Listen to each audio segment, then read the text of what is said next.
Okay, hopefully that'll be better. Yay! There we go. It was a lovely intro that It no was one a had. lovely intro. It was such an intro. I mean, oh my god, I cried. They cried. It was history in the making. I'm so sorry. I'm terribly sorry. It was so beautiful. I can't repeat it.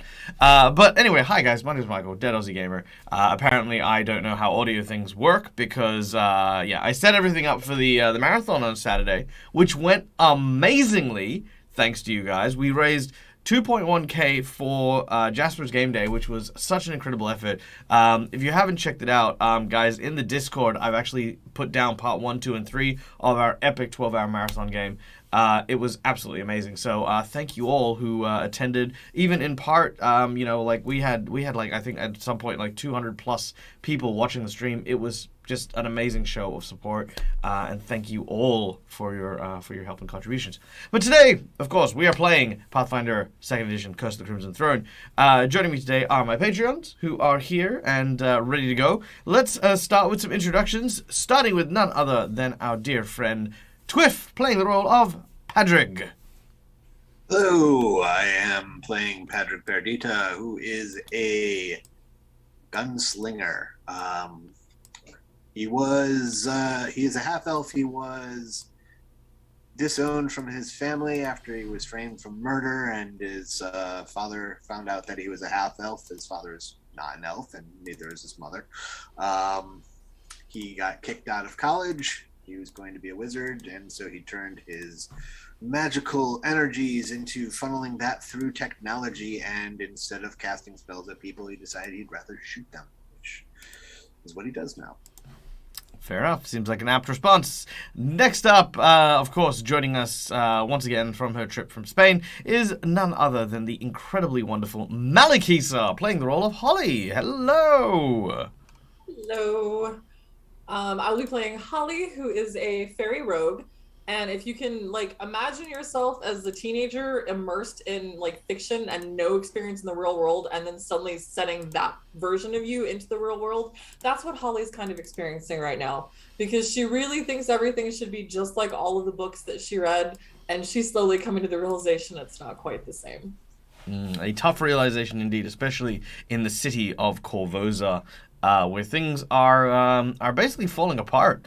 But another member of the group trying to keep everything together is, of course, none other than the incredibly inquisitive Quinn, being played by the wonderful Janasi. Yay! Hey, Michael, how are you? I am well, thank you. Tell us a little bit about Quinn. Quinn is a native to the city of Korvosa. She's an investigator, and currently she's got a tattooed head in a duffel bag of holding. Care to elaborate? From last episode. I figure you'll go through the recap. Yeah, I will, but I think it's nice to hear how Quinn Okay. justifies what she has. Oh, justifies it. Well, we need the tattooed head, you see, because we need to get an in with the wife of the guy that the head belongs to, and she really wants it back. That's very true, and that will, of course, bring us nicely to the recap for this session. Now, our heroes find themselves in the city of Korvosa. It is gripped in a panic and a riot due to the death of the late king. Things are not well, and the city itself is gripped in anarchy. The Queen, Queen Iliosa, has put our group forward to be deputized to help the guards try to bring some semblance of peace after they managed to recover a lost treasure item from the holdings of the castle. The group has already done some fine work trying to bring peace to the city, but now have been asked by Field Marshal Cressida Croft, the leader of the Captain of the Guard, to go into Eel's End and speak with a man to try and get some dirt on a Chelish noble who has apparently been buying out lots of different areas of Korvosa and hopes to try and curry favor with the Chelish in order to take over. This is, of course, not ideal for both the queen and the guards. So you have been asked to go and dig up some dirt on this noble who has been seen flitting around a place known as Eel's End, an evil place of sin and vice. Our group learnt that the person in charge, a man by the name of Bavasi, who is the Spider King, has a friend of theirs who has taken current issue with the god. The severed head of her husband, of the husband of his friend, has been put into evidence, which you have managed to procure, hence the severed head that Quinn was describing. So that's where we find ourselves in our story today. Now, Fido and Dante aren't here today, so we are going to have them return to Zalara's place for the time being.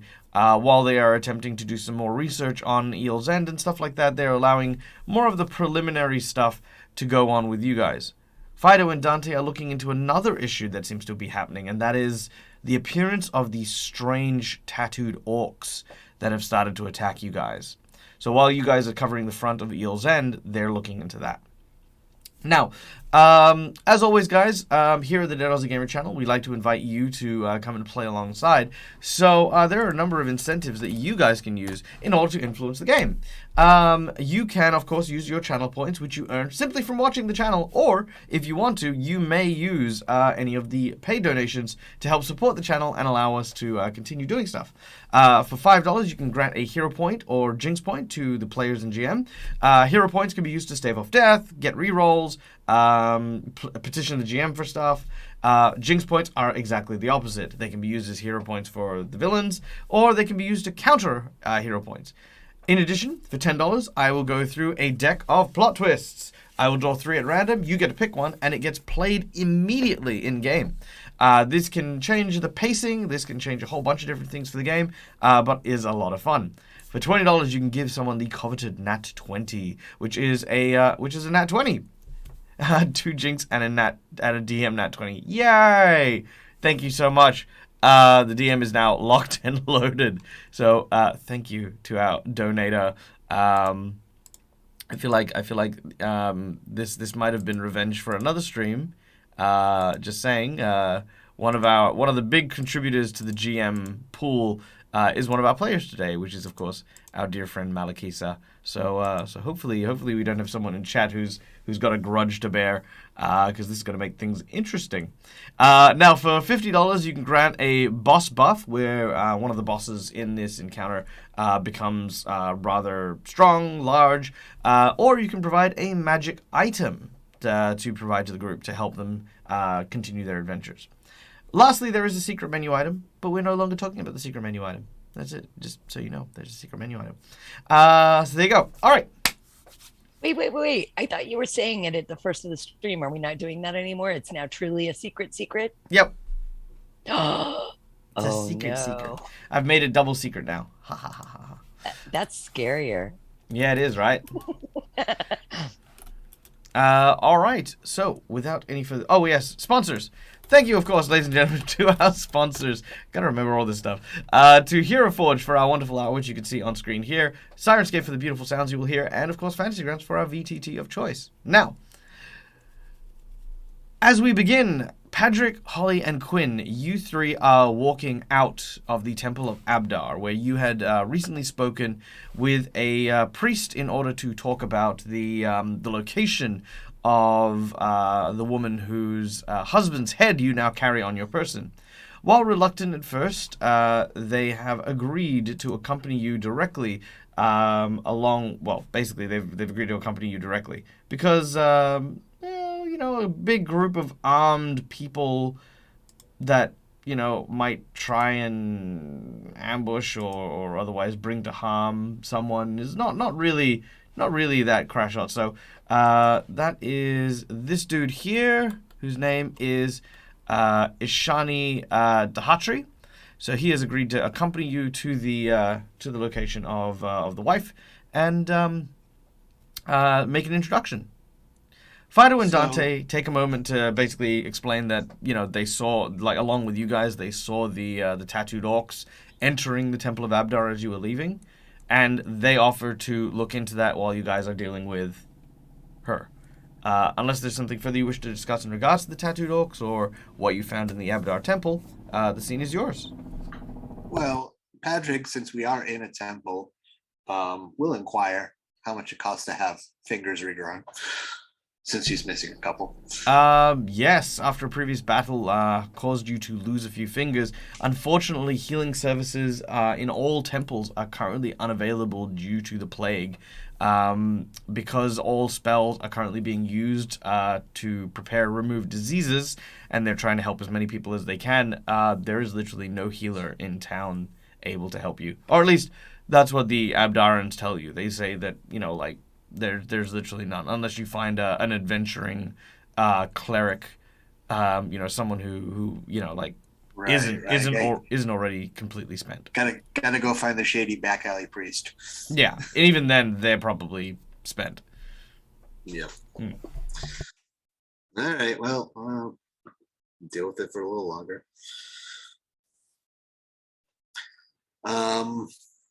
Well then, I think let's be on our way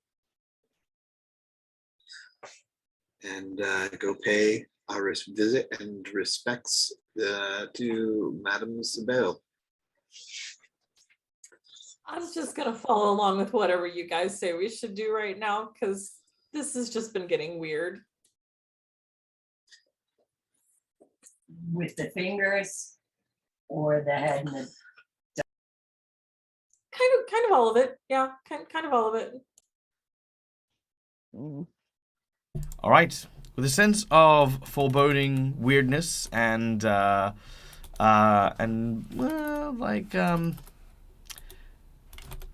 guess a sense of impending, good/bad news. I mean, how does one really broach telling a woman that you have her husband's severed head? Lots of, little things. You begin to make your way across the city. The journey is relatively... Yeah. No, I was going to say, just to recap and from memory information, she knows his head is severed, and she knows that the police had it because she was trying to get it back from them, right? Correct. All right. So it's not going to be like, oh, by the way, hey. No. Like John the Baptist. No, she is definitely expecting it. All right. So, as you make your way towards Old Korvosa, is there anything you want to talk to with the priest?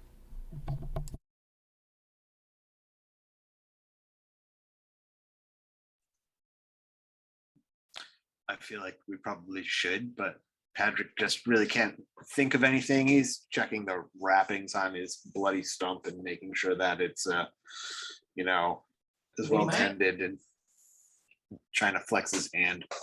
We might ask Father Shoanti if he knows of any independently operating clerics.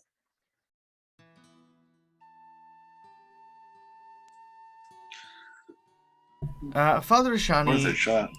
Father Shoanti looks at you and says, I'm very sorry. I know many clerics in the city, but most of the ones that you might seek, servants to rather irreputable gods. They are as likely to cause you pain and suffering as they are to heal your wounds. The injuries that you suffer are quite great, but there is someone I might be able to introduce you to. There is a tinkerer, a woman who is able to, create prosthetics. She's actually in Old Korvosa. After we speak with Madame Sybil, I'd be happy to make an introduction. I would appreciate that greatly. Honestly, mechanical or artifact fingers might hold up a little bit better than the real thing. So, yes, who needs flesh and bones? Yeah, no. As long as I get to save I can have the same dexterity. Where's Doesn't your matter. ambition? Maybe you could have her do the whole hand. And why stop there? We can rebuild him. We have the technology. The technology, exactly. The 600 You're gonna be the 600 platinum man. This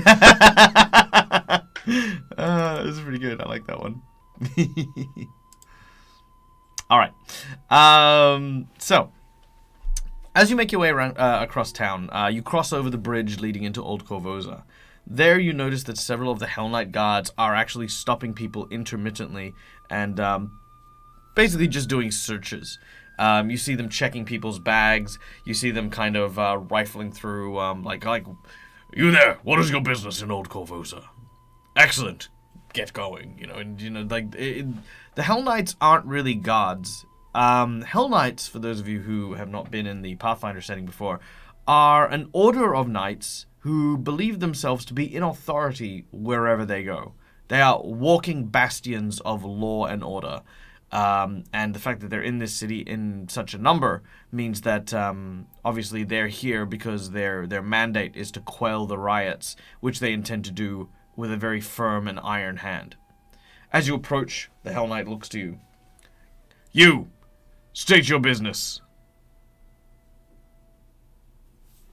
We go to attend a funeral. You're not entirely lying there. I know he'll accept it. He turns and he says, I am sorry for your loss. Please remain safe throughout Old Korvosa. It is an unscrupulous place. Thank you. She says this mostly because you're traveling with a fairy. No offense, the Fae folk have been known to be quite gullible, so he's just like... but they let you pass without any particular trouble. And then the next person comes in and they stop him and stuff like that. Once in Old Korvosa, it is not long before you find yourself towards Madame Sybil's house.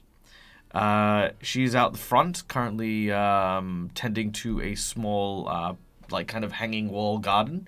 It has just a small variety of herbs and the like, as she seems to be watering it.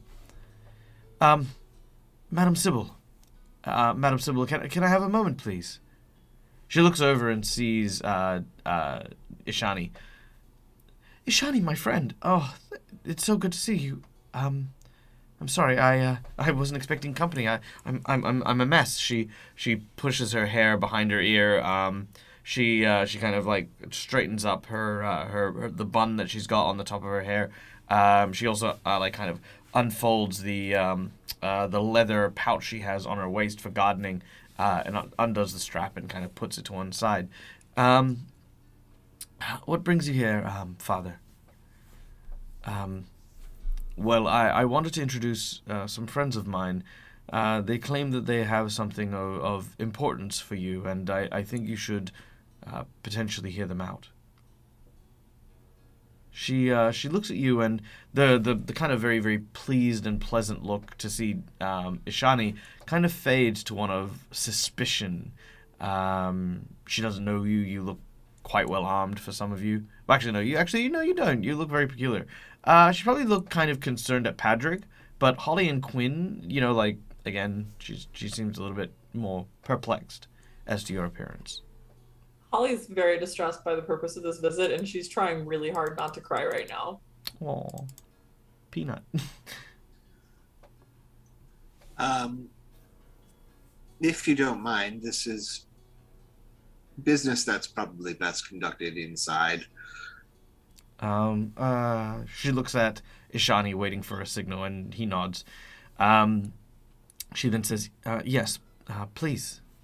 She gestures and walks you inside. Inside her house is awful. Just the worst. It's got one chair, a crummy table. You're fairly sure she sleeps on like a ratty mattress on the floor that shares a space with the kitchen. There is no toilet. It's like just a hole in the wall with a bucket next to it, basically. There is no running water. It's kind of smells just old and miserable. This is pretty much the case with a lot of the poor in old Korvosa.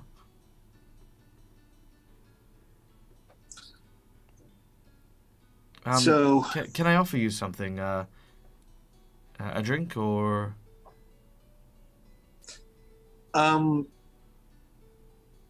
If it's no bother, but if it is, then don't bother. She goes over and gets a bottle of like, it's kind of like well, it's called grog. For those of you who don't know what grog is basically just very watered down rum mixed with seawater, but this is mixed with water from the river, and she has it in like a bottle, which she then pours into a steel cup for each of you. Holly, for you, it's more like a freaking pint. I'll thank her and take a sip. It is awful. One must be a Just poet. the worst.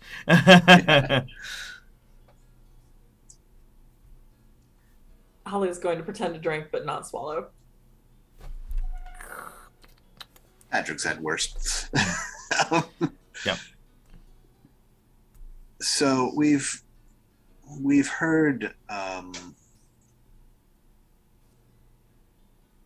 of the misfortune that has befallen you of late, and of your troubles being able to put your husband to rest. And we think we may have something that will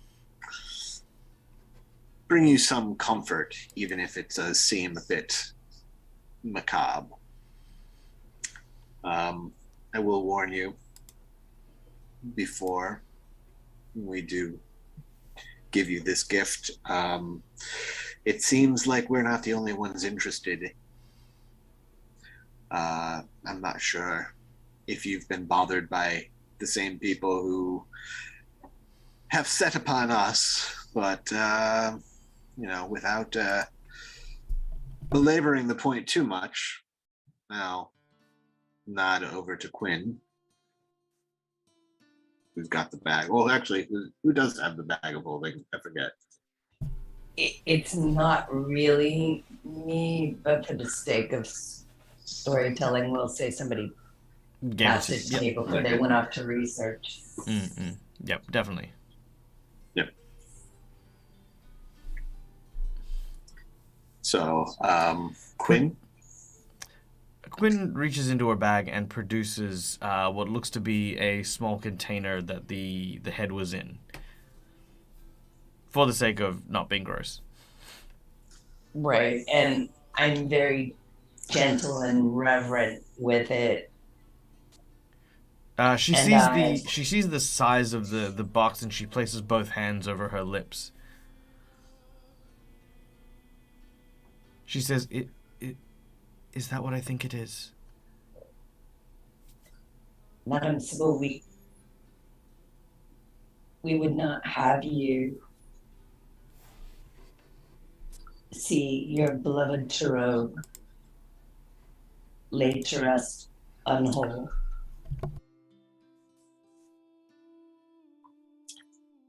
And I hand her the box.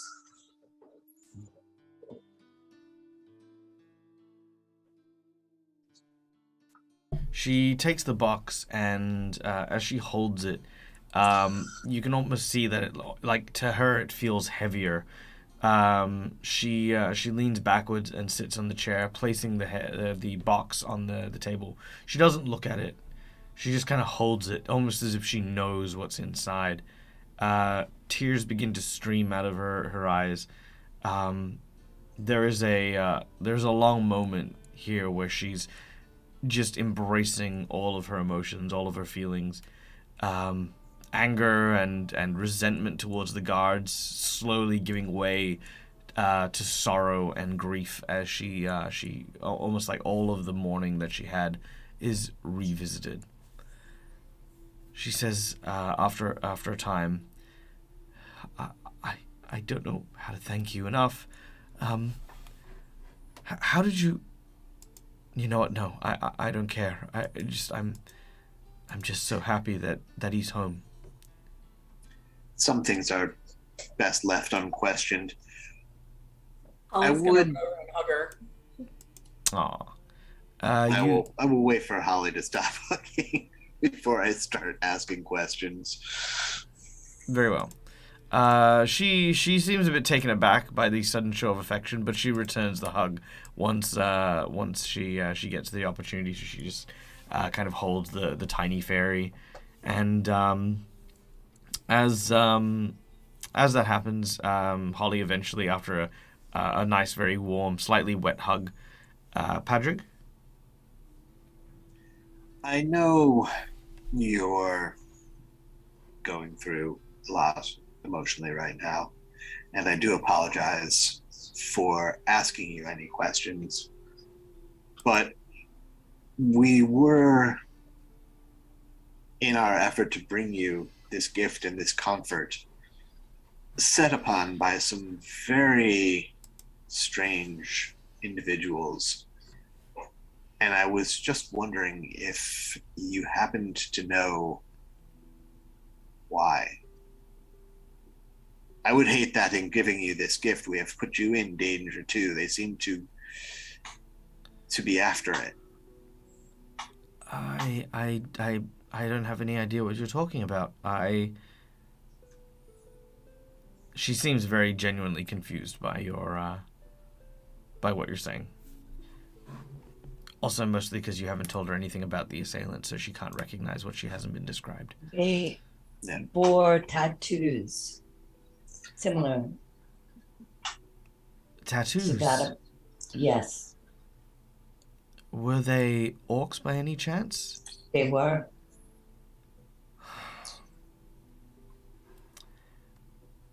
They are... They are of no threat to me. Quite the opposite. They're actually friends. I'm so sorry if they caused you any trouble.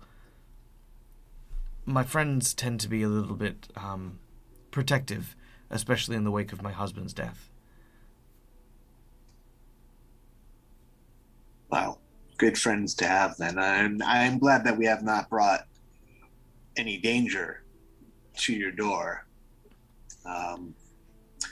Certainly understandable then that they didn't decide to stop and have a chat first. So it seems like it's just a big misunderstanding. They're rather untrustworthy sorts, and I'm sure they had their reasons, best intended though they may be. She actually looks a little bit more panicked now. She says, I'm really sorry. I need more time to process. I wish I could be more hospitable, but I just need some time. I understand completely. May we call upon you again? Of course. Please. She stands up very quickly and ushers you out. Anyone who wishes to may make a perception check to try and sort of get a sense of what her motives are here and how she's going. I actually wanted to do that, and something I wanted to use. That's all. Well, I was thinking about that, but there's something that allows me to discern motive. No, that just didn't even roll. So many That's good. things.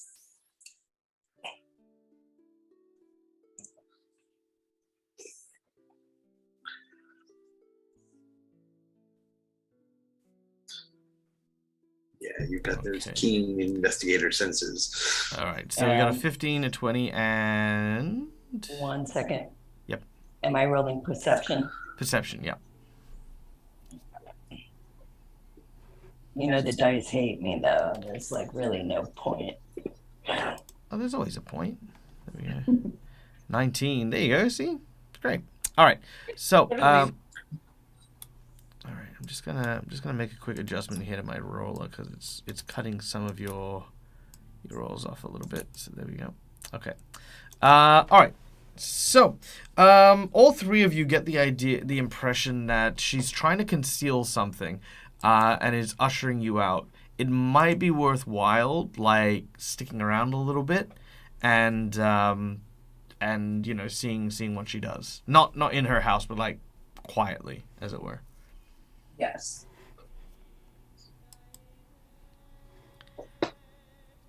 But yeah, she's acting suspiciously.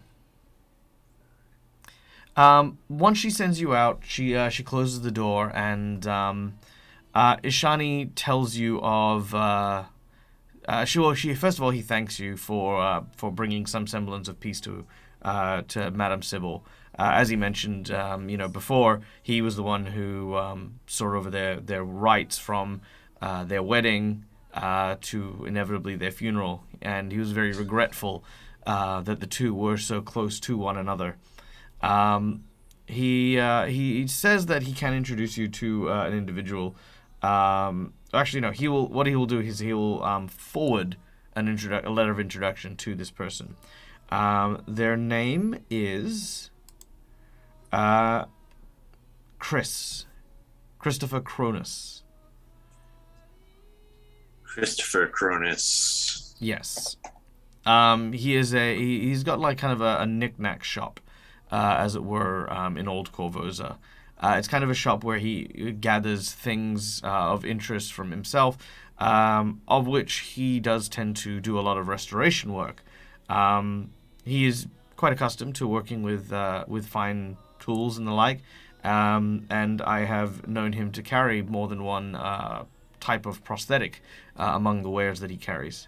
He gives you the location and says, "I'll send the letter once I return to the temple." Thank you. Thank you again for your assistance in both these matters. And I will, I'll give him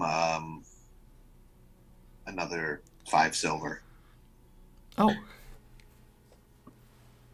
He puts 2 silver into his pocket, and then he puts 3 silver into the small pouch, as I mentioned before, for the temple's tithings. Right.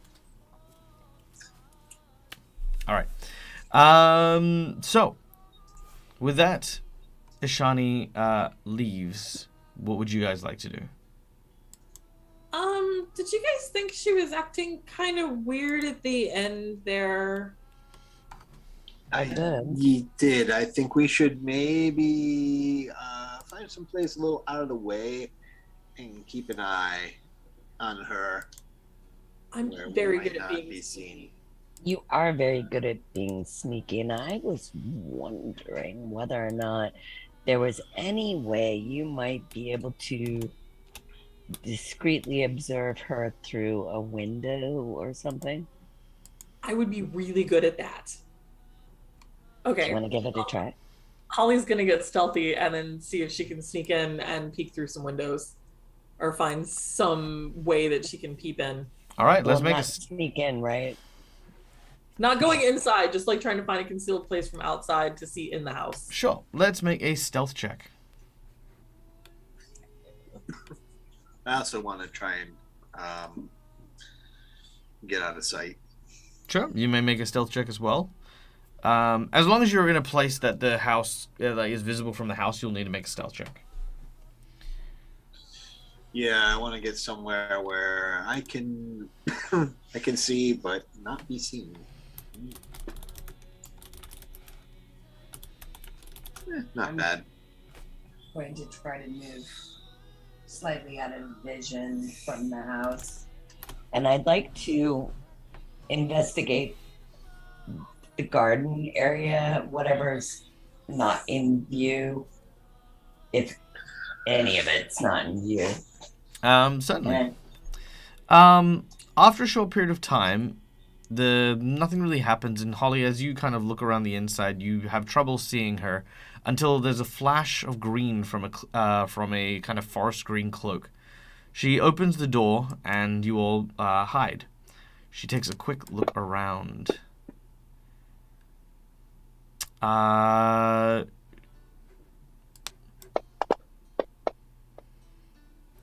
You know that she has spotted you.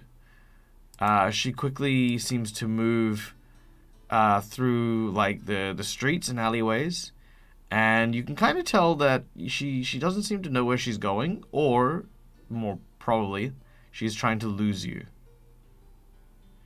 as she moves through the streets. So what I need a survival check from you guys. Does she have the box?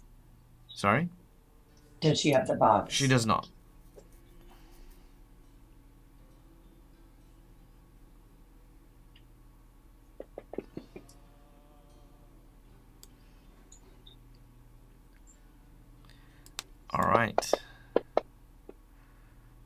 All right. Holly, you were able to keep up and manage to track her as she's moving through the city. You may all make another stealth check to try and avoid detection. Oh, that's much better. Okay, good. You should get it this time. I feel like I was stealthy. Oh yeah, you're all pretty stealthy. Cool. All right, so yeah, this time she does lose track of you, and as she looks around to see if you're gone, she does a few more like tiny little like deviations in her path, but eventually makes her way over to Eel's End.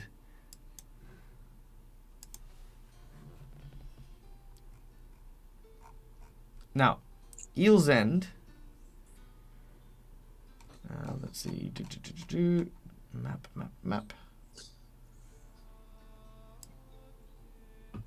There we go.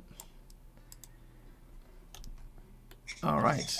Now, Eel's End, as shown here, which I will share with you guys now.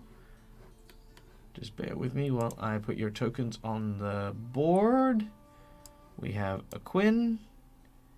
We have a Padrig.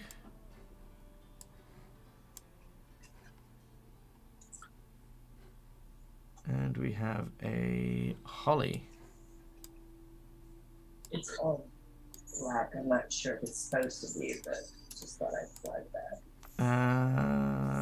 No, we're good. It just showed up for me. No, because it's still dark. Hold on. Let me change the lighting here because this is nighttime. So I need to go. Sorry, 1 second. Apologies while I. Obligatory, I have low light vision. Well, that won't help you with darkness, but I know. I have dark vision. Penalize the human. All right, there we go. How's that? That's good. You all can see now? Yes. Yep. Thank you. Cool. All right.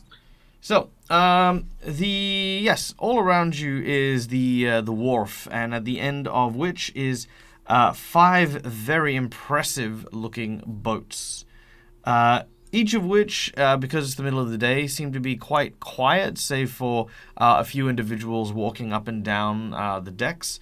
You can also see that there are a number of various thuggish-looking individuals roaming around, some of which bearing the same sort of tattooed markings, the tattooed orcs moving through this particular area. You watch as she enters the larger of the ships at the southernmost end.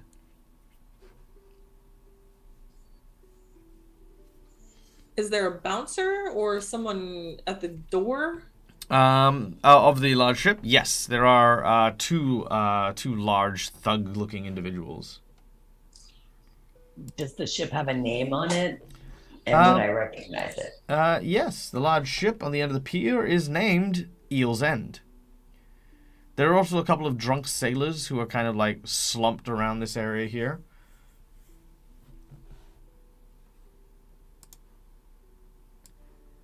And there are about 6 guards.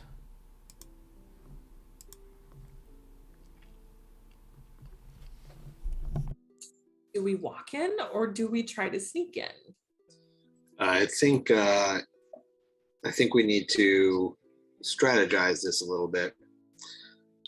So are the drunk sailors laying about on the docks? Yeah, there are a few just sort of lying about, kind of, on the docks. Just, it looks like they've had a hard night partying. as you look around, you notice that these ships are all kind of like ships that cater to particular sins and vices of people in the city. So they don't ever take sea. They are brothels and casinos and the like. Is that it? Yeah, basically.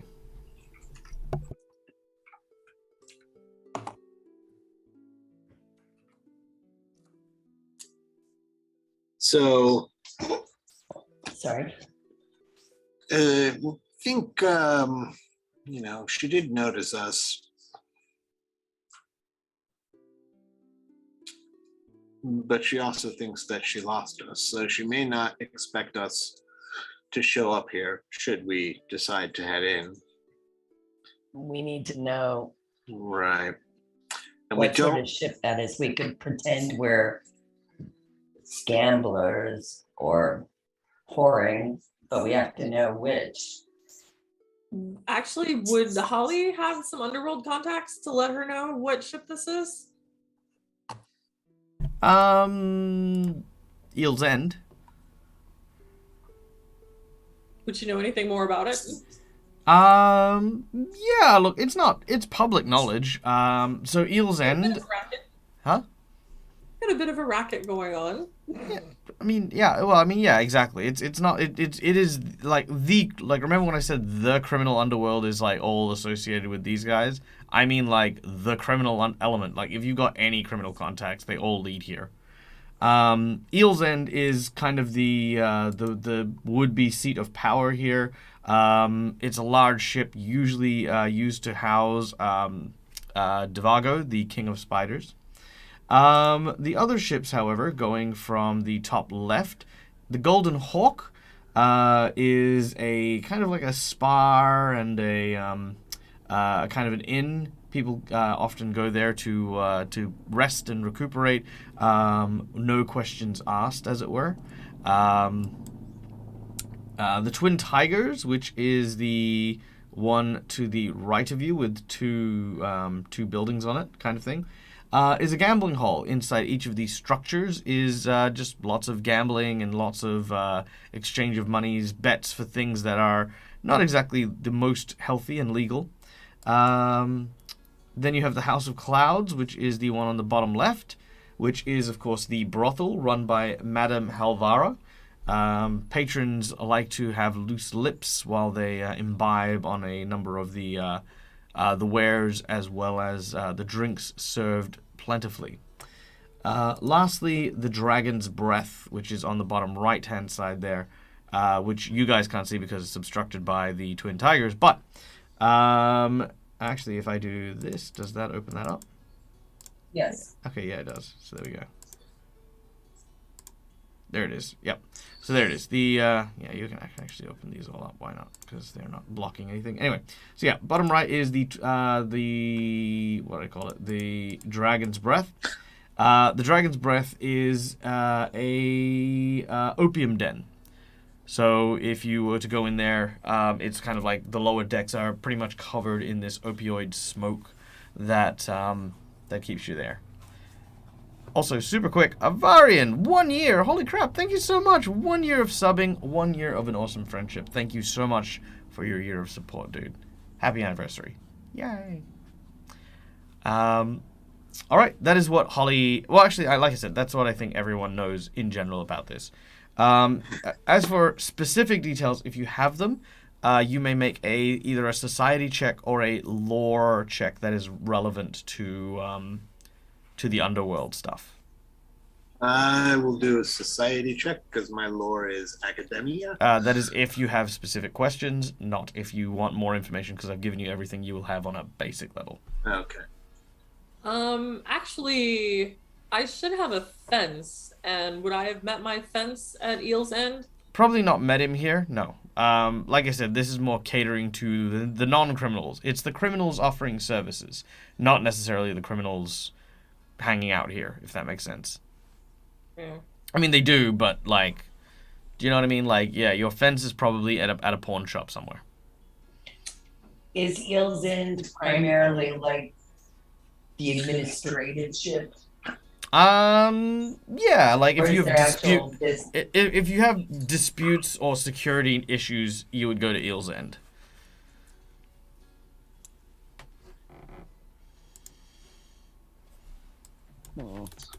I don't know anyone here, but you guys might be able to go in, and I could be sneaky and try to sneak in behind you without being seen, because you're much larger than I am.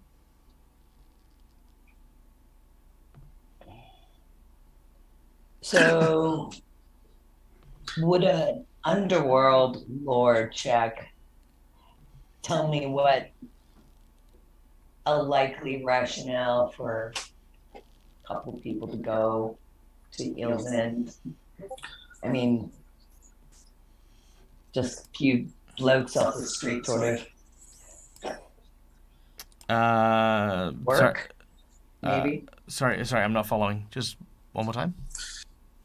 I'm just trying to understand if I do a lore underworld check, will I get any more information, or do I have to know the right questions to ask? Or You'll need to know the right questions. Yeah. all right. Like I said, you've got all the basic information. I, the GM, have literally nothing else to offer in terms of what you would know about this place.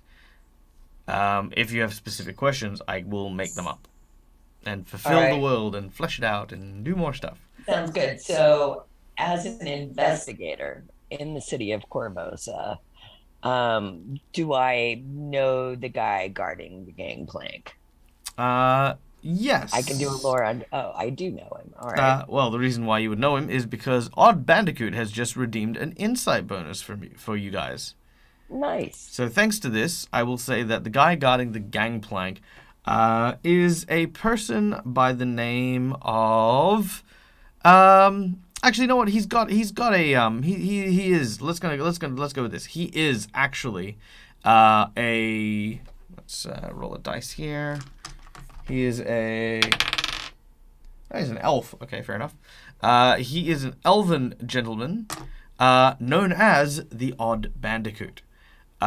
He's kind of like I guess people forget things in Eel's End and the like, and he tends to like kind of pocket them and then send them off and kind of sell them. He's well known for that. But in a fight, he's pretty decent, except his go-to strategy in like big bar brawls is to play dead, hence his name, the Odd Bandicoot. Have our exchanges thus far been fairly cordial? Pick a number between 1 and 4. 3. A little bit less than cordial.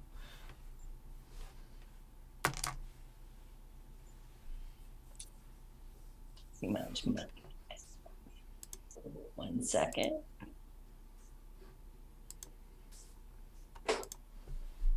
No. Patrick's just gonna go get a drink. He's gonna head towards the whatever barge has got the best bar in it. That would be the Golden Hawk. Alright, so I will go to the Golden Hawk. I feel we've been standing here long enough that it might be suspicious. And I think trying to sneak in is probably it's worse to try and sneak into a place and get caught than it is to just walk in. All right. So, Holly and Quinn, do you wish to follow Patrick? Yeah, I'll follow Patrick. I will, and see if maybe we can find a way in via the Golden Hawk. All right.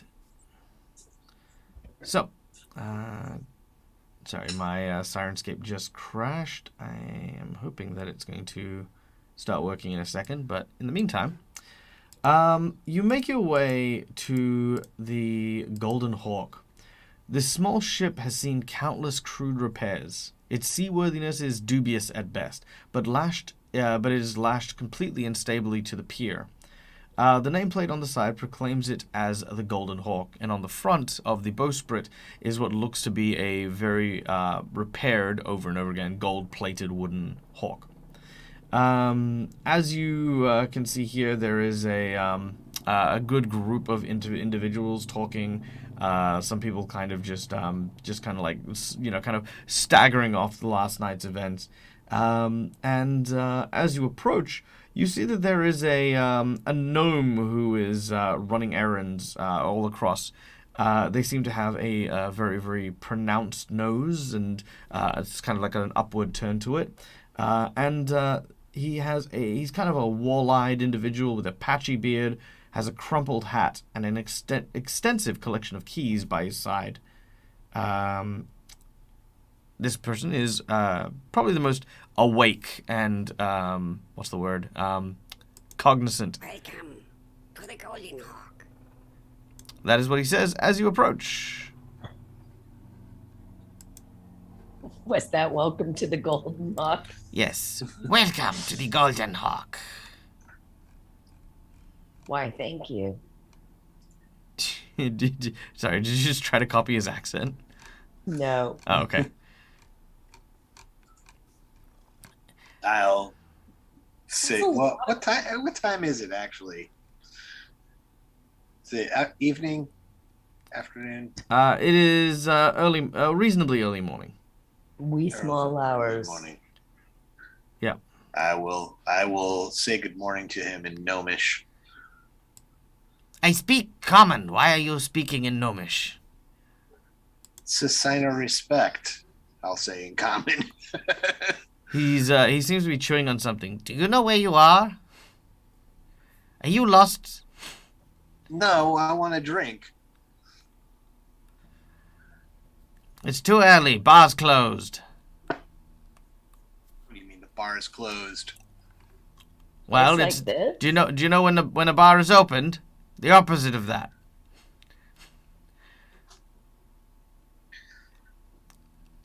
He's kind of staring at you up and down, as well as Quinn and Holly, who are nearby, I imagine.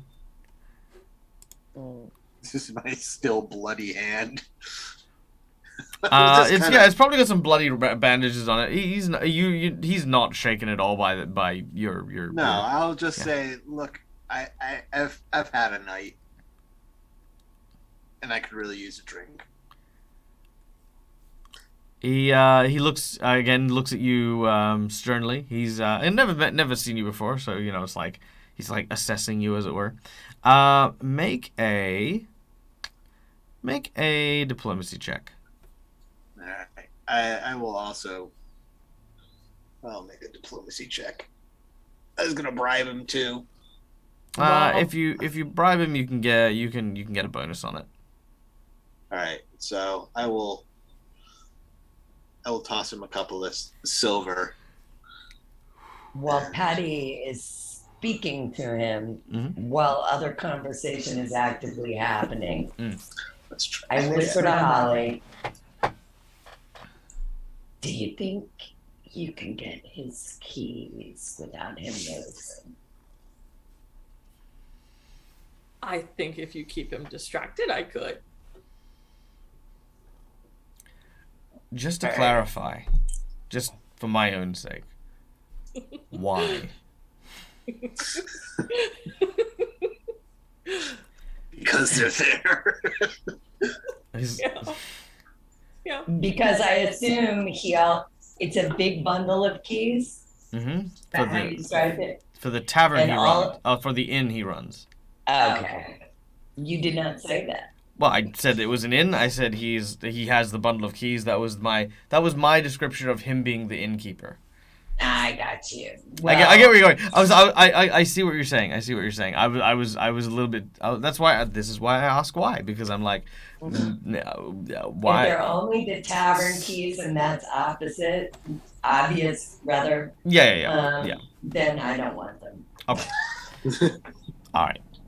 Patrick, with your Patrick, with your diplomacy, he takes the coin and he puts it in his pocket. He says, "Okay, I'll open the bar at 1 p.m. when it opens." And he goes back around his preps for the evening, or for the morning. I will kindly tell him that the gnomish equivalent of Yep. go fuck yourself. he gives you And head on out. he gives you the gnomish equivalent of a middle finger, as he carries back on. What a wonderful exchange. I plop down in a chair anyway. There's no chair. There's no chair in the bar? No, you haven't got. Sorry. The bar is inside the ship. This is on the gang. He's this, outside. Yeah. This is on the gangplank as you've gone up to go into the ship. Yeah, this is like, because you remember what I said. You got like people lying about and kind of like outside. Yeah. That's it. All right. So, having been turned away from this bar, Patrick is then going to head towards Eel's End under the guise of trying to get a drink. All right. Just to- Okay.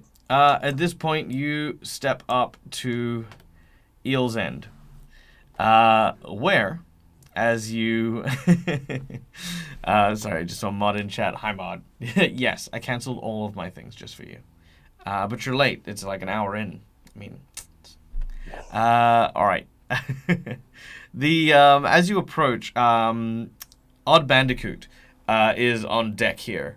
And as you are approaching, he sees you. There are, like, again, a number of these other guards that are lined up around this place.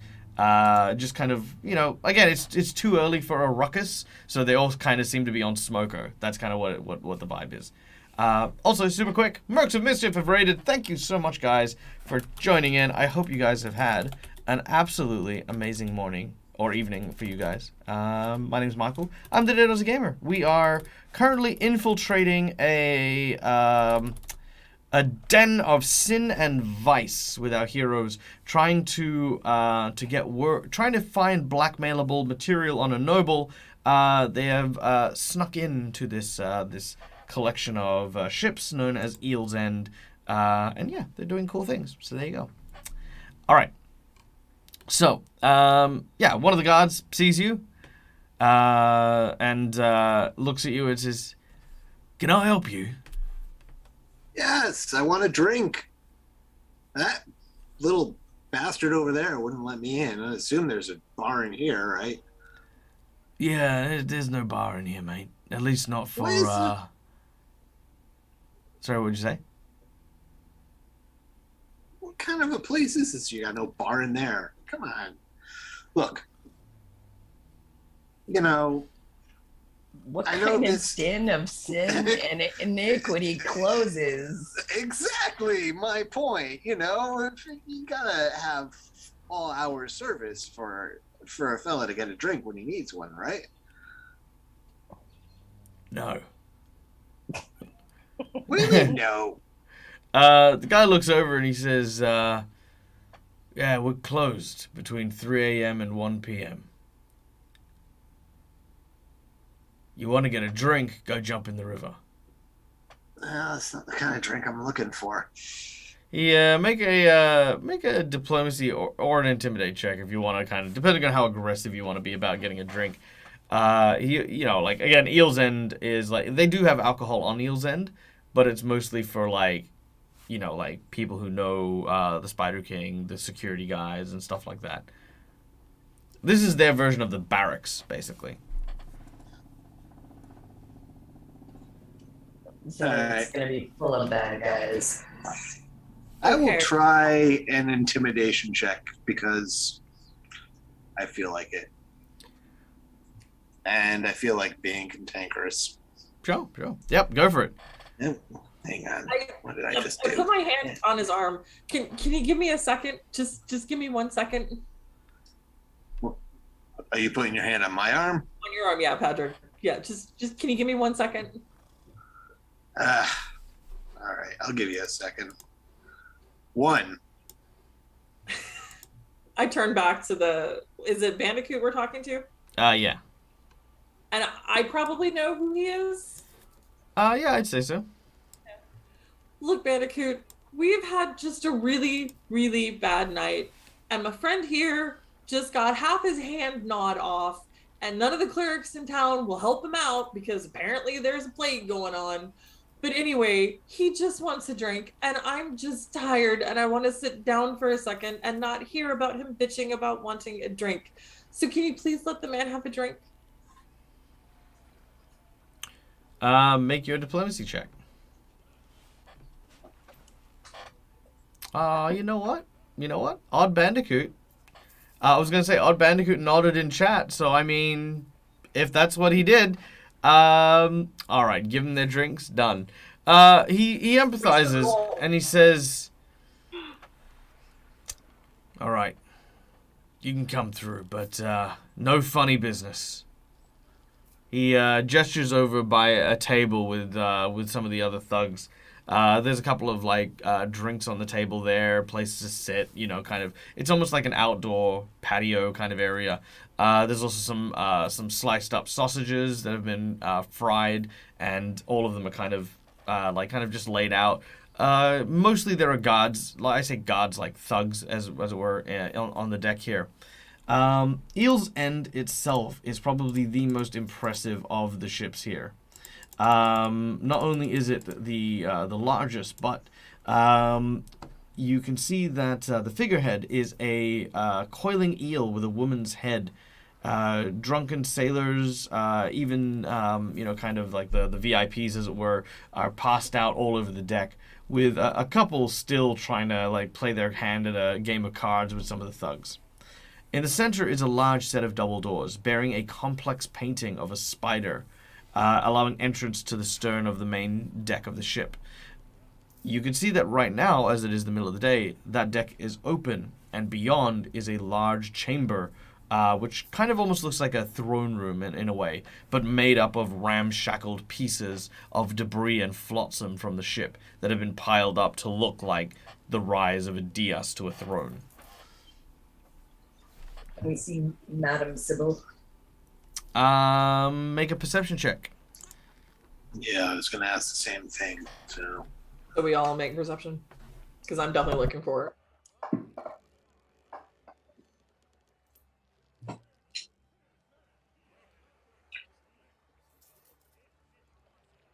All right, with a perception of 11, 25, and 19. Holly and Patrick, you both see Madame Sybil talking to someone in the throne room. She seems to be gesturing quite frantically, but the figure, who kind of remains in the shadows, doesn't really seem to be responding or reciprocating like the kind of wild gestures.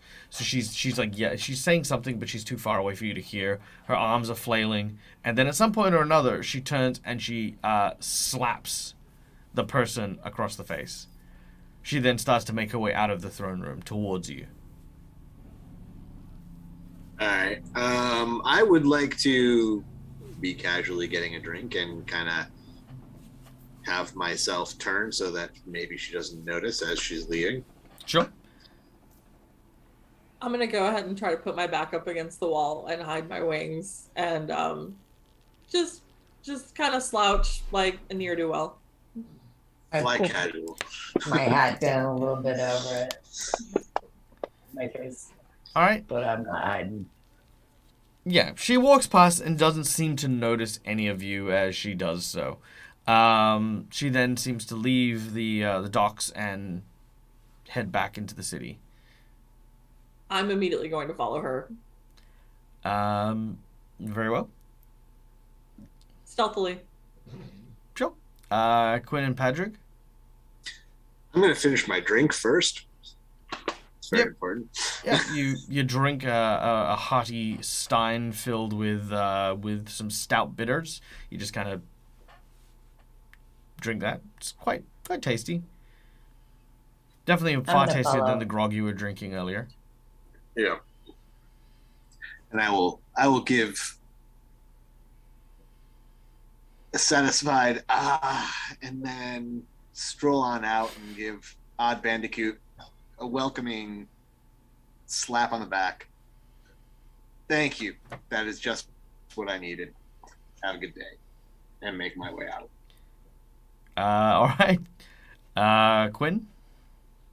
I would have followed Holly, who was on the trail of Madame Sybil, and saying to Odd Bandicoot as I left, "It's good to see you, Bandicoot.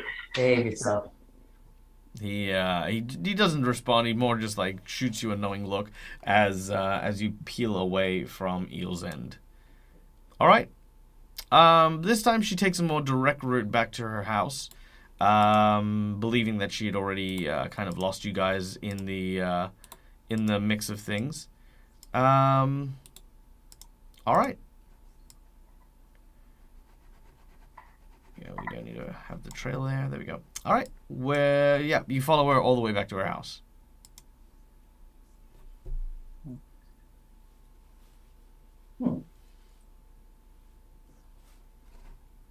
So, Holly's talking, but she's muted. I have no idea what you're talking about. I'm totally not muted. Do we want to keep following her, or do we want to do Well, we're at her house. There's nowhere else to go. So I think the question is, do we want to question her again? And how? Well, not at dark 30 in the morning. That's going to be weird. Yeah. So, in hindsight, Holly's gonna stealth up to the house and see if like she can hear anything going on. No. And make a stealth check unless she hears you stealthing up.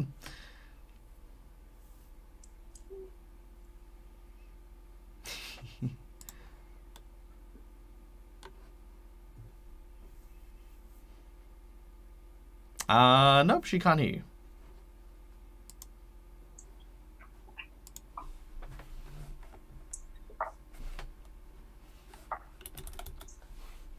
All right. I mean, as far as talking to her again, there's definitely something fishy going on. She seems fairly upset with whomever she was speaking with. I think we can make some reasonable assumptions as to who it might have been, but that's all they would be. We might be able to use that to our advantage, but I agree, probably some time before we approach her again. Are we really gonna ambush the widow? We're not going to ambush her. We're not going to ambush her. We're going to politely knock on her door and talk to her and see if we can be of assistance. I feel like I've lost the plot. I feel like we're not gonna be of assistance. Now, I mean, I'm fine with it. I just want to clarify our intentions. well, so So- our goal was to dig up dirt on what's his name? Governor Ampray, yeah. And we're looking for an in into finding out what the governor is doing at Eel's End. We're trying to establish a relationship with Madame Sybil to kind of help get us in to Eel's End. So we want us to like her. We want her to like us. I think that's kind of, yeah, I think that would be good. And it's why we gave her dead husband's head back. Yeah, we were looking for an organic way to ingratiate ourselves. You don't think we screwed that up when she spotted us skulking around outside of her house when she left? I think it's possible, but I think we might still be able to swing something with her. Regardless, we should probably stop skulking around her house now. I'm certainly. I realize what I've done here, and this is entirely my fault for putting a bunch of introverts in charge of actually making friends with someone. I know what we'll do. We'll wait outside her house, and then we'll confront her about the other friends that she may have.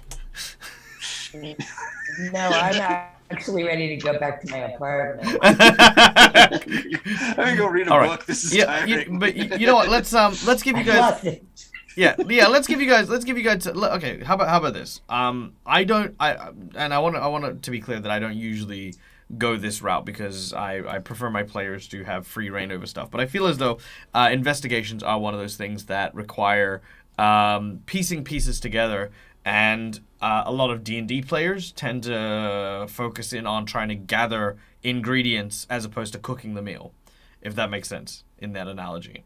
Well, no, but I don't have many pieces. She got the tattooed skull back. She did. The And orcs were working. Yep. Not for her, but in her interest. Yep. When we asked about the orcs, she skittered. Yep. And she went directly to the Spider King. Okay. And then you saw her having a discussion, a heated discussion in which she slapped someone, which could, by assumption, be the Spider King, and then left. What do you reckon the discussion might have been? I don't know that we have the ingredient to put that together yet. It might have been about getting her husband killed, or sending the orcs to get her husband's head. Given that you've seen the orc enforcers on Eel's End. Yeah.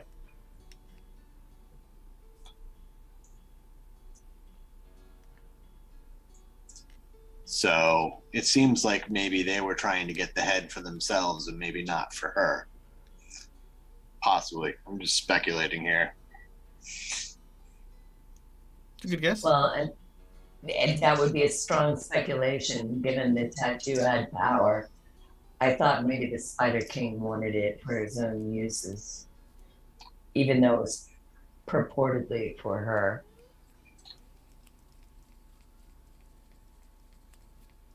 But that means if they're on the outs, she's kind of not that useful to us anymore.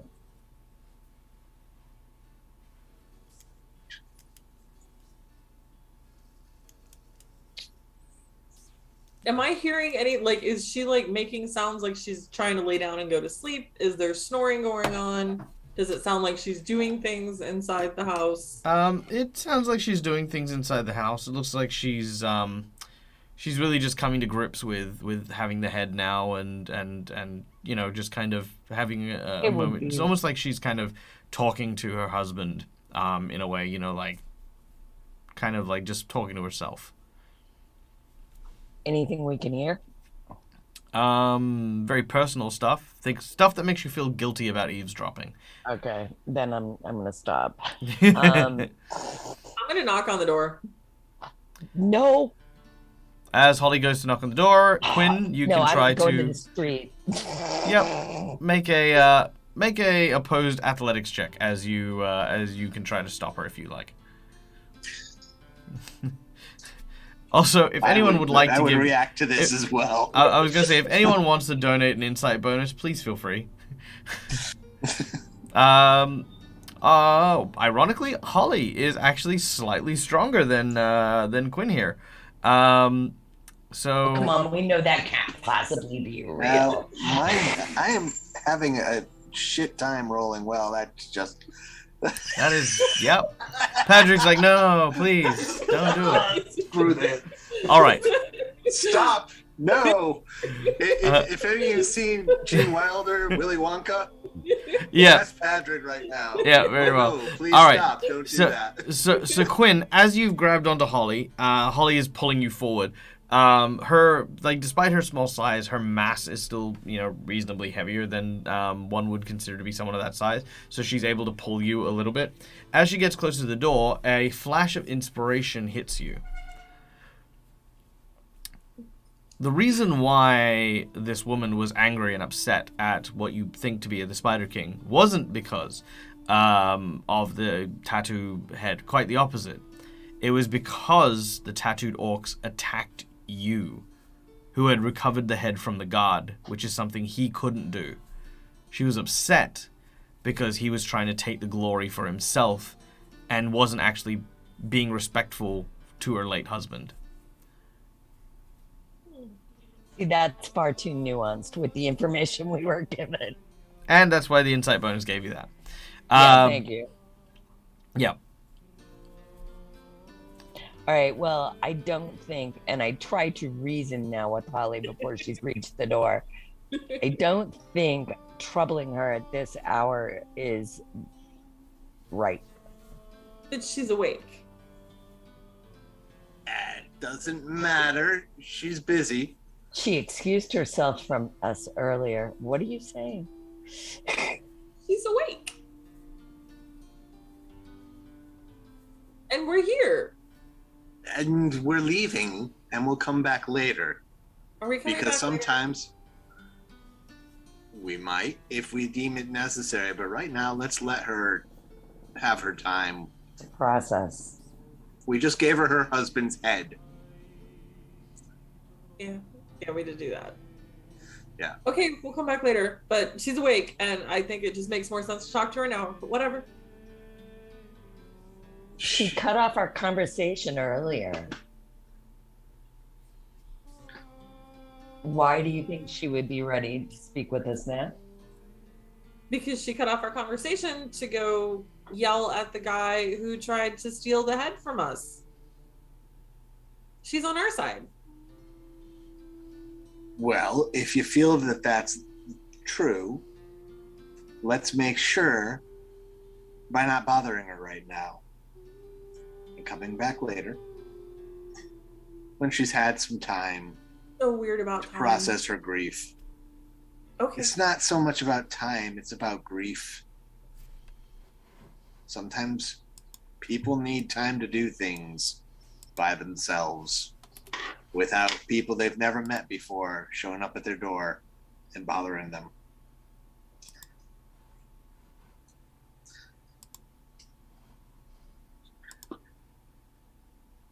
Now, if we do want something to do, and Patrick's going to be a little selfish here, I'd like to go get myself some fingers and see if we can go find see if that Chris guy, what's his name? Christopher Cronus.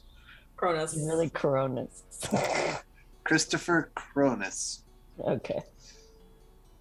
That's what I wrote down, at least. Yep. I think we've probably given enough time for... I don't know, how effective is the post here?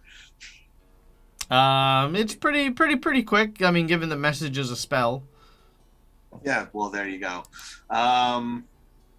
You know, we've got a message of introduction passed along.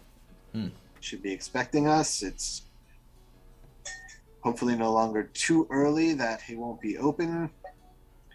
And yeah, this is bothering me. I feel a little clumsy. I'd like to see if I can take care of that.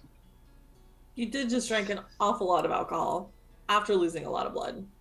I had one beer. Just numbs the stinging a little. All right. So have you ever operated minus 2 digits, Ms. Holly? Mm-mm. I have all of my digits. Yeah, do you think it would be easy? I think it'd be really hard. We should probably Okay. go get fingers. But he said he was clumsy. I'm thinking that the alcohol did not help the fact that he's clumsy. I think he had the alcohol because, yeah. I was feeling a little clumsy before I had the beer. I'm just always clumsy. All right, so would I know where Mr. Christopher, I'm assuming that the priest told us where his shop is. Yes, he did. All right. Gathering up what you have, you begin to make your way towards the shop. Now, I want to try this. I don't know if it'll work, but let's see.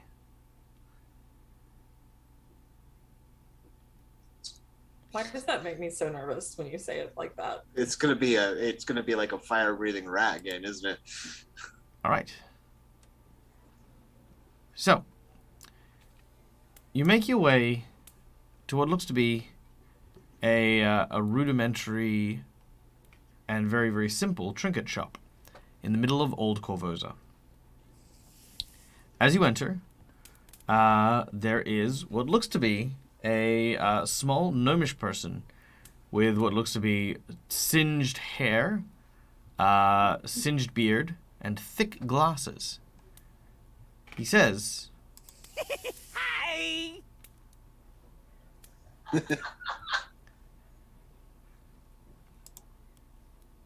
What do you want? I have things that go boom, things that go pop, things that go things that go and many things that go. He needs fingers. Yes, I'll say, Christopher? I think. No. I think it's just Chris. I'm sorry, Father Datari, or Father Shoanti Datari, recommended this shop to me, and I'll hold my hand up, saying you might be able to provide prosthetics for what I'm missing. I know you're talking, but I don't hear any words. No, it's too much. No, sorry. Do I see like an ear horn, or do I notice anything odd? You notice that this person seems to be kind of, like he's is definitely taken a few too many black powder explosions to the face.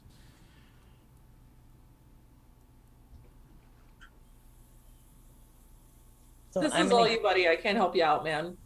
I'm gonna lean up close to him and kind of get adjacent to his ear and say, "Hi, is your name Chris?" Yes, welcome. Good to see you again. You survived. No. It's very good to meet you. Father Shoanti might have sent a message about us. Maybe. And I have point no to idea. Patty's bloody stump and I say, "Can you help my friend?" It's just a scratch.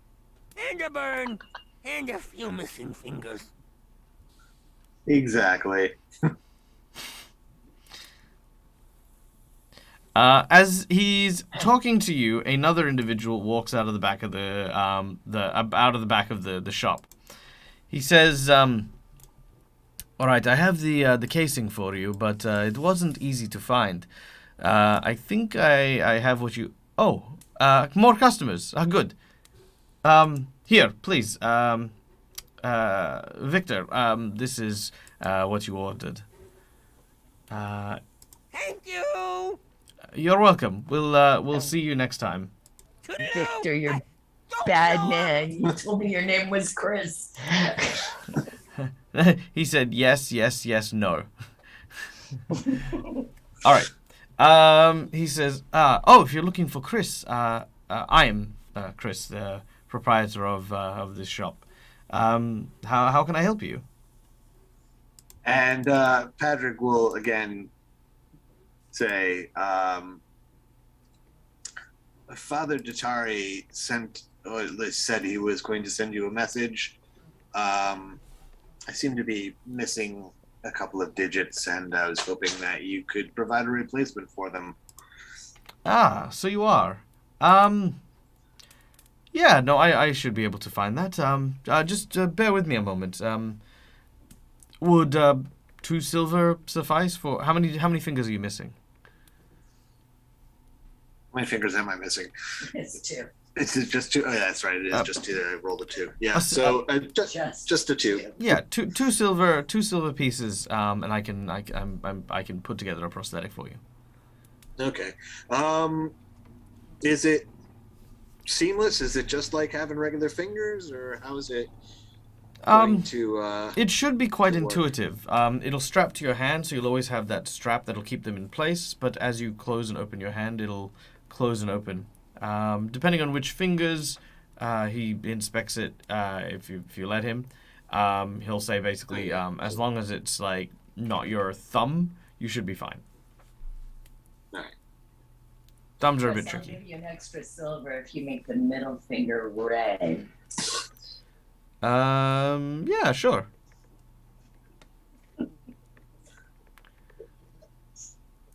Patrick will just give Quinn a look, but he's down with that. It's fine. All right. He'll say, just a moment while I go and prepare. He goes off and he begins to work in his workshop. About maybe 10 minutes later, he returns with what looks to be a kind of like almost like a leather strap glove with 2 extra fingers on it. He helps fit it to your hand and pulls it tight. There. Is that too tight?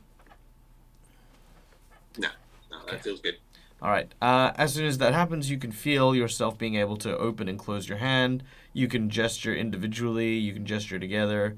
Your fingers are functional. All right, I'll test the red one out on Quinn. It works. That what we're looking for? Yeah, it's perfect. All right. All right, try to pick something up. Yeah, no, I'll run it through. Mostly, I will make sure that I can easily Use your weapon. load and hold my gun.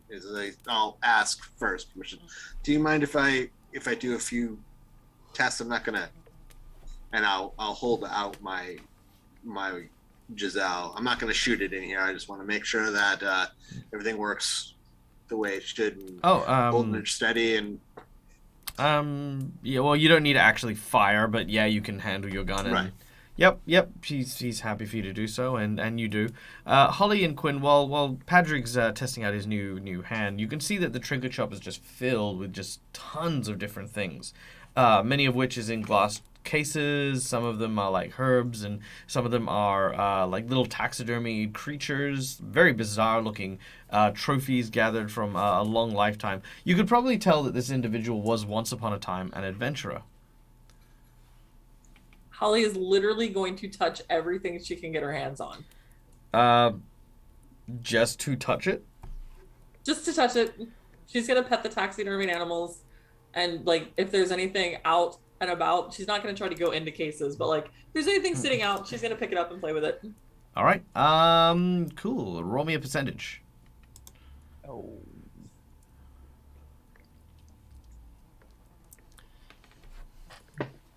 Oh, look, this one says Pandora's box. Let's open it.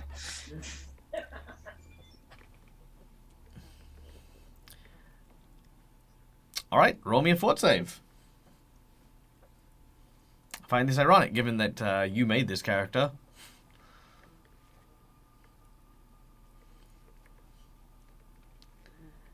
You're muted. Okay. You're gonna put her in a room, she's gonna touch things. Fair. All right. Give me one moment while I draw something up real quick. All right. You are now... So, you find what looks to be just a really cool looking gold coin with what looks to have a tiny moth on it with a really cool skull pattern. I am absolutely going to play with that. He doesn't stop you. But I'm going to give you some stuff now. Just bear with me. Alright, what'd you get for your thing? You got a 9. That is a critical failure. Alright. Fantastic.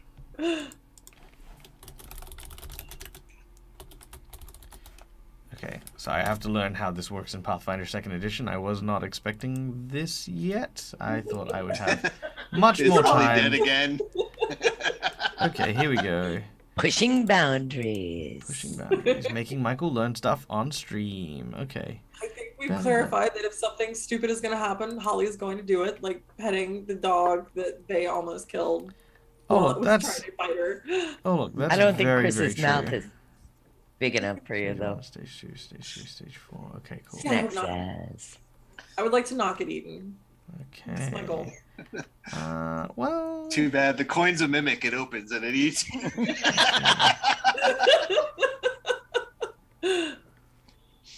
Nom nom.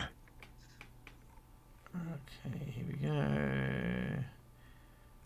Oh, that's so much of them. Okay, 1, 2, 3, 4, 5, 6, 7, 8, 9, 10, 11, 12, 13, 14, 15, 16, 17, 18, 19, 20, 21, 22, 23. Roll a d20, and I'm just going to knock 3 off of them. Okay. All right, there we go. I am super nervous about this roll. You should be. Wow. What'd you get? That was a 1. Oh, did it not come up? It was. I didn't see it come up, but that's fine. If it's a 1, It rolled off. No, it rolled off. I get to re-roll it. It didn't go in. very well. Actually, 19 could be really bad. I don't know. 19 is probably worse. I presume you're not native to the Black Desert region. Nope. Never seen a desert in my life. Yeah, that makes perfect sense. It's actually his thing. Okay, so critical hit means that your onset is tomorrow. So I need you to write this down on your character sheet under the notes section. Oh, shit. Okay.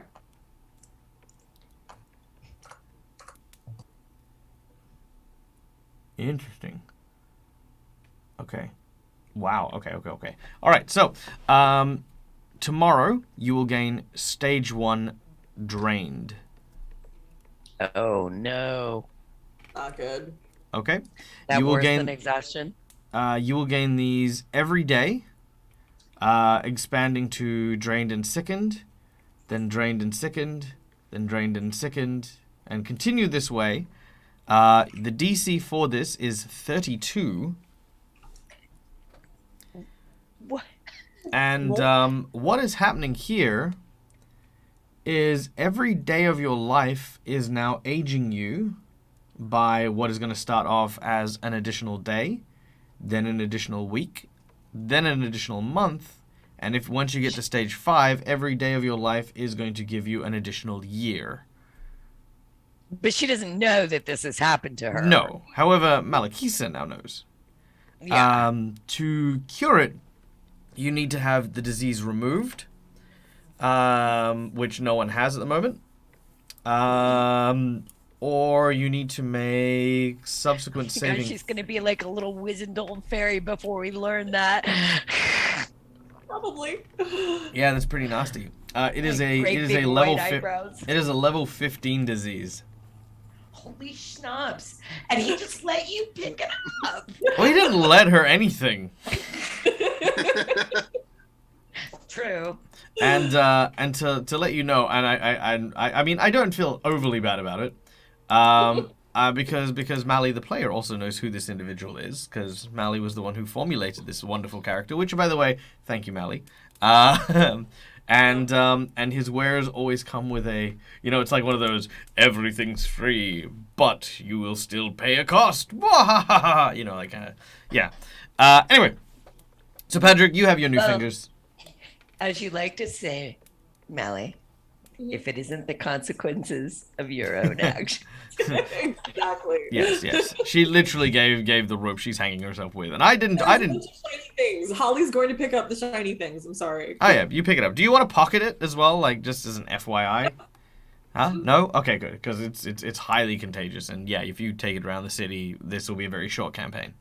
Oh man. All right, so cool. Holly There's goes. no malice. Just wanted to see the shiny things.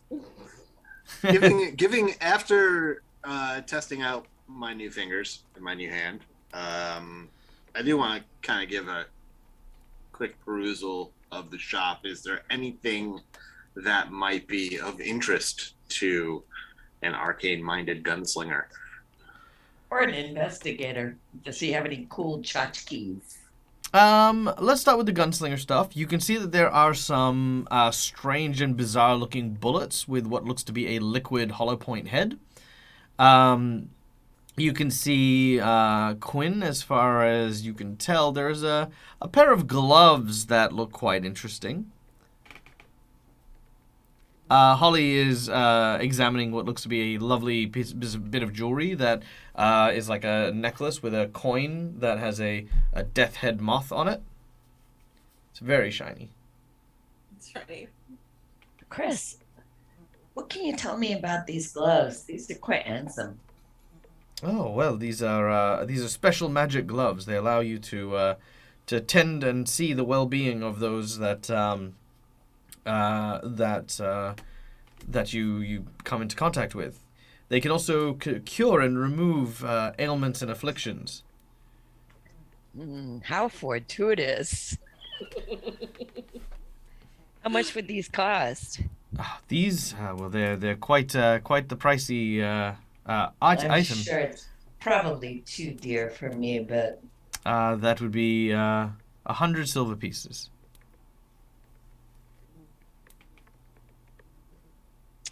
I don't know. I will ponder this while Paddy looks at his bullets. The bullets contain holy water and are super effective against the undead. He will charge This you. could come in handy. Yeah, he'll charge you 5 silver for a box of 10. All right. Haven't run into too much undead right now, so I'll take one box. But I know where the shop is. Should I find myself ever needing more? Very well. Whenever you load these bullets in, undead will take an additional 2d6 points of damage. All right. So that's 5 silver. Yep, it's for a box of 10. Yep. And Quinn, I can spot you a little if you want those duds. Those might be handy just in general for all of us. I'll go ahead and buy them. I thank you, Patty. I have the money. It's just, I'm working class. I get cool. it. As he rings you up, he says, "These I actually got from a friend of mine. We used to travel together, and a long time ago we had a falling out. So I'm kind of glad to be rid of them. They're a constant reminder of how insufferable he is." He puts them in a bag and hands them to you. Wait, is anyone going to be, calling me out for wearing their gloves? No. I bought them fair and square off him, but he's he's just an insufferable twit. Are there any downsides to these gloves? Not that I've been led to believe. Okay. Thank you. Also, thank you so much to Bata Broski. Thank you for the $10. Please let us know if you would like to allocate those to either 2 hero points for Patrick and Holly, or for Quinn. It's up to you. Or if you would like to have me draw a plot twist card, let me know in chat. All right. So, Holly, is there anything you'd like to particularly look for? Really not looking for anything. I'm just looking at all the shiny things. Looking at all the shiny things. Yep. All the very shiny well. things. Do you want to touch more stuff? At everything that's taxidermied. You pet everything that's taxidermied. Yeah, I'm petting all of those things. All right. Is there anything gruesome taxidermied? Yeah, a few gruesome things. You see that there is a chicken lizard thing. As you pat it, I need you to make me another fort save. Oh man. The thing is that Mally knows what this guy is. Look, Being with a 2-year-old. Holly does not know. Holly doesn't know, but Holly also doesn't need to touch everything. It doesn't have to be a trait that Holly has, but you've made it one, so now she's touching everything. All right, hold on. I need to look at my chart now. Apologies to my audience while I look this up. While your players do stupid stuff that you weren't planning on. Look, it's not stupid. It's he was totally planning on it too. It's just no. I haven't. I knew. Okay, so I know what his stuff is because he is going to be important for the next book. Literally, this is just Just hey, look at this guy. He's going to be important in like 6 weeks when stuff happens. Cool.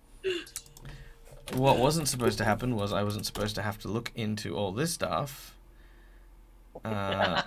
Which I'm happy to, because of course this is where we're exploring. Holly is definitely going to be patient 0. We're going to definitely be talking about that. Alright, taxidermied thing, yada yada yada. No, where is it? There is it. Alright, roll us a d20, please. That's what my quote said.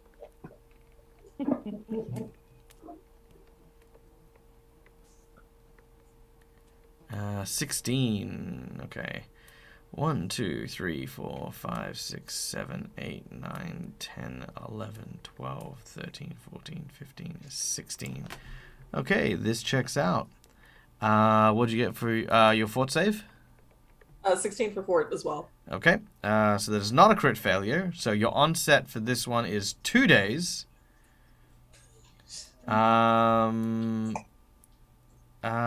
It is you've lost your sense of smell. Instead, you are now filled with the stench of formaldehyde and death. After your first onset of this disease, your stage 1 is you become stupefied. Your stage 2 is you're stupefied and drained. Stage 3 is you're stupefied and drained. So, all right, so the other one was drained. So can she be drained plus drained? What happens then? It keeps stacking. I'll tell you what drain does, but I want you to also write on your sheet that you have both sewer haze and blight burn sickness. Those are your 2 conditions. For the audience playing at home, I am killing my player who can't keep her hands to herself. The status penalty of drain reduces the value of your constitution saving throws and fortitude checks. You also lose hit points equal to your level multiplied by the drained value. Once your max hit points are also reduced by the same amount. When you get a full night's rest, your drain value is reduced by 1. However, once your max hit points reaches 0, the character perishes. Which now you'll lose. Now in 2 days. So tomorrow you'll be 1 drain. The following one you'll be 2 drain. Then following that you'll take upwards of 3 to 4 drain a day. Oh, Awesome. Which means you'll be losing hit points equal to your drain multiplied by your level. And we probably won't even notice until day 3. You'll just be like, I don't feel good. Yep. How many hit points do you actually? How many hit points do you have? 33. 33. So 33. So it'll probably be about a week or 2 before you're dead.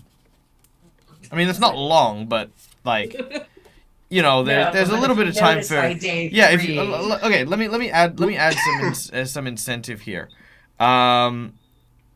If you can find someone to heal you in that period of time, you should be okay. But the people here are quite injured from the riots and stuff like that, and you know, like all the chaos that's happening. So all the healers have basically been working overtime. Yeah. Handy dandy new gloves. Yeah. Would not be sufficient. You can try them if you would like. Well, obviously, I don't. Once know you know them, but yeah, you can try them. Rip Holly. Okay, yeah. All right. Cool. And can I ask you, because I didn't write it down fast enough, what was the extra damage from the holy bullets? 2d6. Also, Holly, the DC on your sewer haze is 23. Oh, that's much better than 32. Plus Yeah, it's much easier. It's way much easier. Yeah. 6 versus undead. All right. So, with that being said, you wrap up at the store. They're pretty happy with.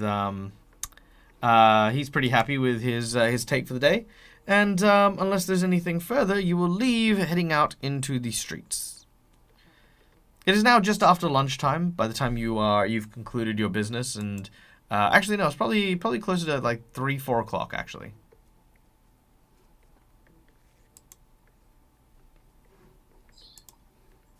All right. A fly buzz. So And look, don't blame me, Mac. I didn't do anything. I just work here.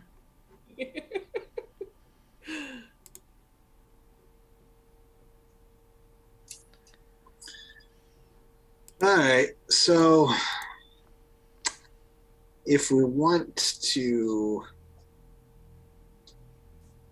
go, so I think we need to strategize what our next move is. We can try and see if we can get some more information out of Madame Sybil. Can't pronounce her name properly. More we can just kind of go forth. We might be able to get a word in with her if we go back, express that she ran off. She seemed really out of sorts. We just wanted to make sure that she was okay. Yeah, we were admiring her garden when we saw her take off. Yeah, and see if there's any assistance that we might be able to give her. Will that get us in what we want? I'm not sure. I don't know what other leads we might have other than just heading back to Eel's End and... No, let's try to work that angle a little bit more first. Yeah. All right. She might be able to offer some insight if she's feeling bitter towards Eel's End and the folks there. That's true. All right. All right. So heading back to Madame Sybil's. Yes. All right. Armed with your new equipment and a pair of new fingers, our heroes return once again to the old Narrows apartment with Madame Sybil. You knock on the door, and she approaches. Her eyes are puffy and red, but she seems to have somewhat cleaned herself up as she opens the door. She says, "Oh, it's you again. I'm so sorry. I had to. Please, come in."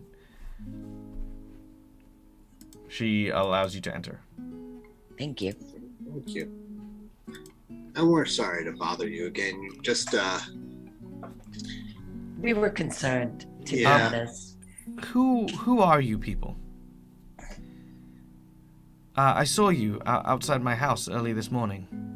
I saw you following me for a time. You don't know me or my husband, yet you managed to get his head from the guards. I've been working very hard to do the same, and well, Father didn't explain exactly how he knew you or how you came to be with my husband's head.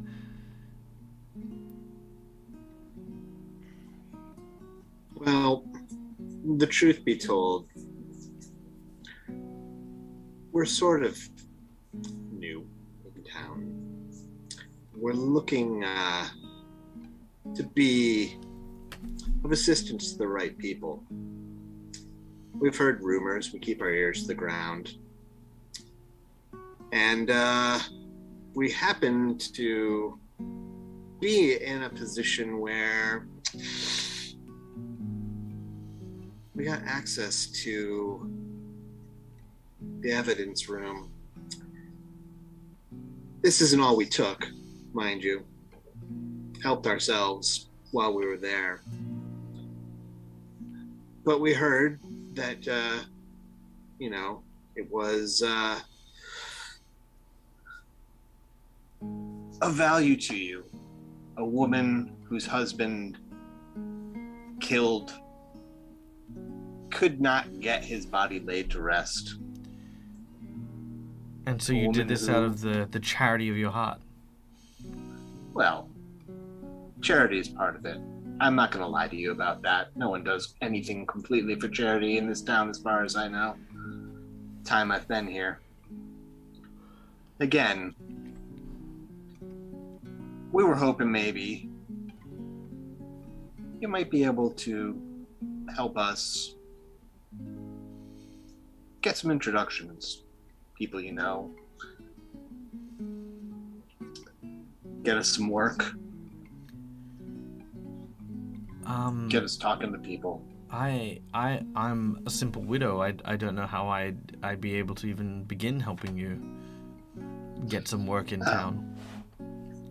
You've drifted from telling the truth to lying.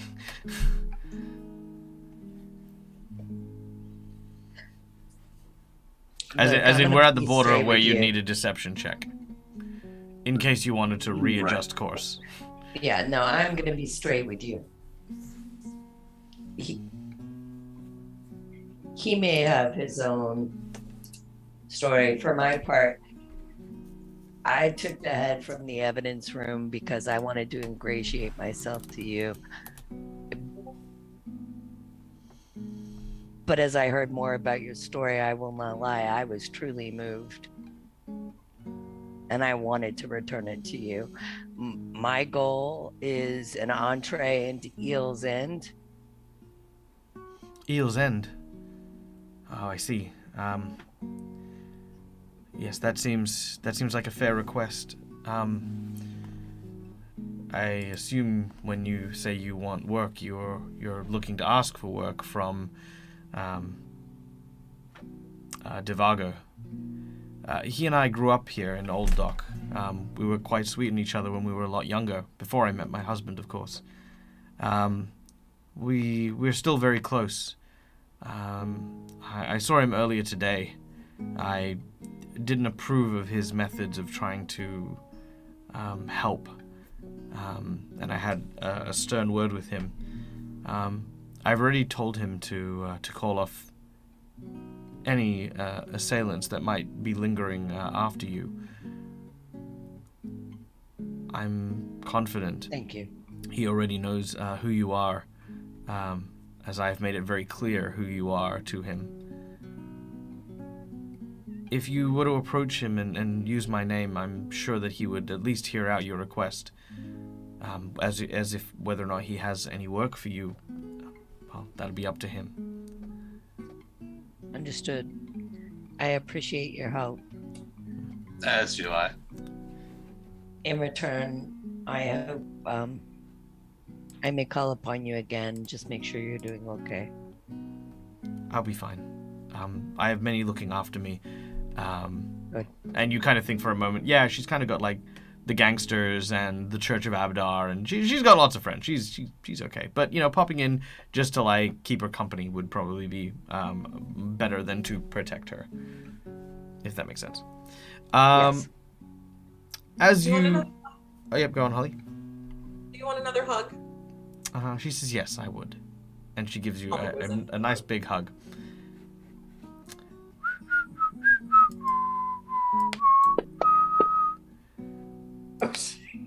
Oh, no.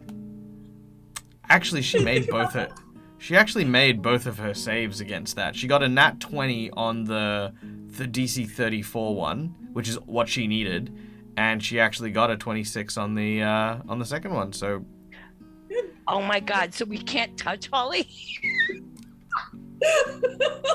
You plague rat! all right. So anyway, as the scene winds up, we return to Eel's End, where we can see a man sitting on a throne, a bright red handprint on the side of his cheek. The individual you see looks like this.